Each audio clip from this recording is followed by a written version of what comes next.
From the opinion pages of the Wall Street Journal, this is Potomac Watch. Congress kicks the deadline to fund the government into March, with Republicans still divided over the best path forward, as President Trump signals he might come out against any border deal from Congress before the 2024 election. Welcome, I'm Kyle Peterson with the Wall Street Journal. We are joined today by my colleagues, columnist Kim Strassel and editorial board member Kate Batchelder-Odell. The deadline to fund the government has been split, remember, into two parts, and the first tranche was supposed to hit last Friday, January 19th. But with hours to spare, Congress has now kicked those two deadlines with another short-term spending package. So the new dates to watch are March 1st and March 8th. But notable that the House passed this short-term extension 314 to 108, and 106 of those no's were Republicans, the party that is in power in the House.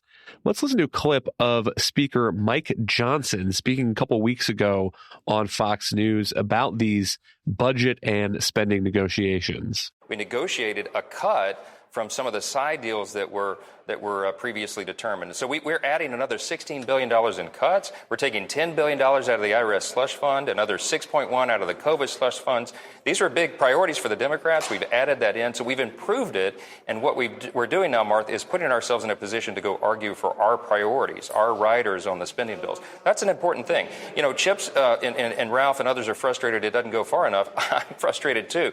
But remember, we have a 2-vote margin in only one chamber. Only in the House is where we have the majority. And so we have to work with the numbers we have and get the best we can. And I'm telling these guys, and I'll tell the American people, we're going to work every single day to get the best possible outcome. Kim, it strikes me, you know who Mike Johnson sounds an awful lot like there? He sounds an awful lot like Kevin McCarthy, who was booted from the speakership for making essentially the same argument that you're now hearing from his successor. Except for one big difference. He is still in office. And I think that says something about the trauma of last fall, the lesson that some Republicans have learned about what happens when you decide to go speakerless for weeks at a time. And that's why he got away with this vote. As you note, 314 to 108 in the House. Those 108 were largely made up of Republicans who were unhappy with the spending. Let's remember how we got here. This is now our third stopgap CR since September. The last one was in November. It was supposed to have expired this last Friday. The problem is that for all conservatives keep saying they want to cut government spending and show that they can do regular order, they cannot get together on some of these final spending bills. The Senate is also dawdling. And so the goal here is to pass these 12 individual bills on their own, have each of them go to conference. And they're trying to buy some time because Republicans want to show that they can govern the way we used to govern, which is individual consideration of spending bills rather than big omnibus packages. 4 of the bills will expire on March 1st. The remaining 8 will expire on March 8th. So think of this as a new little deadline to see if the House and Senate can get its act together in time to have some regular order on these bills and get us across the finishing time. As it is, we're already in March. The fiscal year ends at the end of September, so we're about halfway gone. But I will say, to everyone's credit, this is still a better outcome so far than what we have had in the past, which are these giant 5,000 pages omnibus passed at Christmas that nobody reads.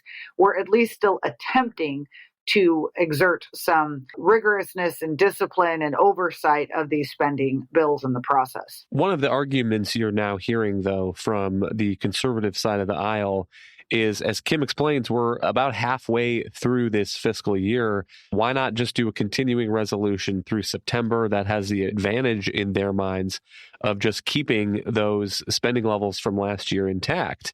But Kate, you've looked at the effect that would have on the defense budget and the Pentagon. Can you give us a sense of the downsides to that approach? Well, I think the downsides for the Pentagon are twofold. The first is that it is a cut over what the Defense Department was supposed to receive this year. Back when Kevin McCarthy ironed out the debt limit deal that set the budget caps, the trade that they made to get some discipline on non-defense discretionary spending was that they basically accepted the President Biden's defense request, which was, after inflation, a cut to national defense. So it is a 3% real increase roughly, but it's after inflation. It really at best holds defense flat.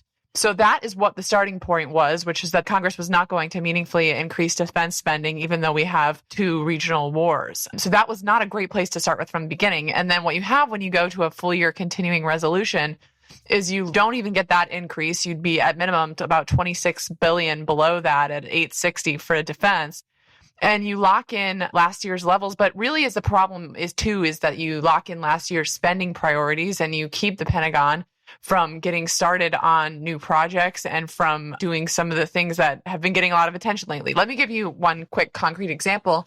Most Americans have been paying attention that our missiles and weapons inventories are not sufficient even for helping Ukraine over their fight with Russia, that we've been running out of everything from 155 ammunition to air defenses, and that we've had to really ramp up our lines to get those going. Well, one thing Congress wanted to do to solve that problem is allow bulk multi-year buys of Patriot air defenses that Ukraine is using to defend their skies, of the precision rockets that they use in those HIMARS trucks. But none of this can move forward under a year-long continuing resolution. So we have this broad agreement. And even on the Republican side, those who don't support Ukraine but are concerned about the threat from the Chinese Communist Party are concerned that our arsenals are not sufficient. One quick other example, there's a really good weapon called the Joint Air-to-Surface Standoff Munition, JASSM. The Air Force would like to make about 810 of these per year. We're making about 550 per year now, and on all the wargaming we do, we run out of them in about a week of real fighting a near competitor like the Chinese Communist Party. So this is a huge problem where there's sweeping bipartisan agreement that we do not have the weapon stocks that we need if we were to get into some kind of conflict.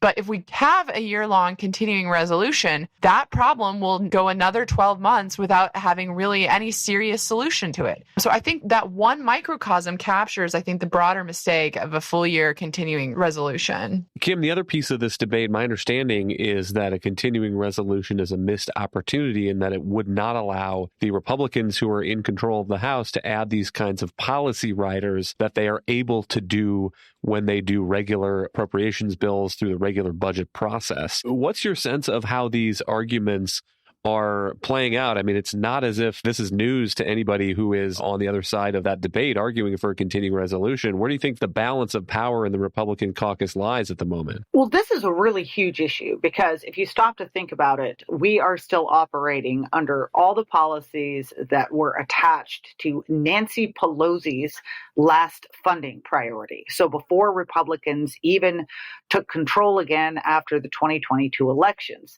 And it's long understood that the party in power gets the majority of those policy preferences, and they can be quite far-reaching in terms of how those policies play out. They range everything from provisions that are put into our funding bills dealing with public lands in terms of the Endangered Species Act and how you have to handle different species. They go to specific policies within healthcare programs and welfare programs. So they can be pretty striking. And this is one of the big prizes of being in control of the House, not just setting spending levels, but getting to use these bills to change the direction of policy, to direct the executive branch on certain issues and rein them in. That is one of the Republicans' main priorities. It's one of the few tools they have right now.